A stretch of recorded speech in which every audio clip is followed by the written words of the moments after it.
আমদানি করা চীনা পণ্যের ওপর অনেকটাই নির্ভরশীল বাংলাদেশের অর্থনীতি। গেল অর্থবছরে চীন থেকে আমদানি ব্যয় ছাড়িয়েছে ১,৬৬৪ কোটি ডলার, যা মোট আমদানি ব্যয়ের ২৬.৩১%। বিপরীতে দেশটিতে রফতানি হয়েছে মাত্র ৪১ কোটি ডলার মূল্যের পণ্য, যা মোট রফতানির কেবল ১%।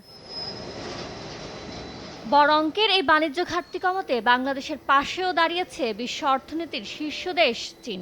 ২০২০ সালে বাংলাদেশ থেকে রফতানি হওয়া ৯৭% পণ্যে শুল্কমুক্ত সুবিধা দেয় দেশটি। ২০২২ সালে এসে চামড়া ও চামড়াজাত পণ্য সহ ৯৮% বাংলাদেশি পণ্যকে দেয়া হয় এই সুবিধা। পরের বছর যুক্ত হয় আরও ৩৮৩টি পণ্য। ২০২৩-এর অগস্ট থেকে নতুন করে ১%, আর গেল ডিসেম্বর থেকে স্বল্পোন্নত দেশ হিসেবে বাংলাদেশের শতভাগ পণ্য রফতানিতে শুল্কমুক্ত সুবিধা দেয় চীনা সরকার।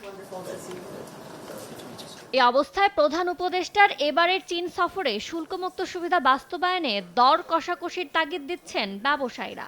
পণ্য চীনের বাজারে ঢোকানোর জন্য আমাদের খুব সচেষ্ট হওয়া উচিত।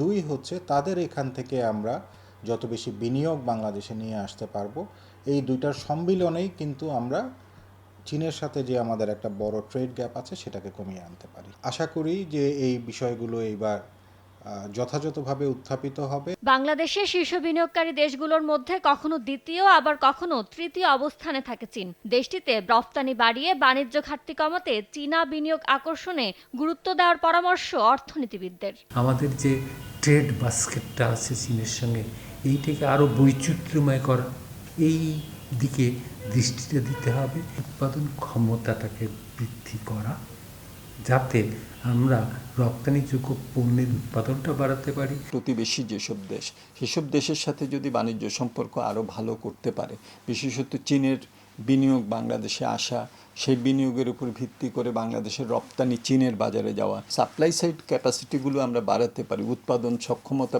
এবং চীনের বিনিয়োগ সেখানে একটা ইতিবাচক ভূমিকা রাখতে পারে। চীন আমদানি করে এমন পণ্যের উৎপাদনে প্রতিযোগিতা সক্ষমতা বাড়ানোর উপর জোর দেন এই অর্থনীতিবিদ। চীন আমদানি করে সেই ধরনের পণ্য এখানে প্রডিউস করবে।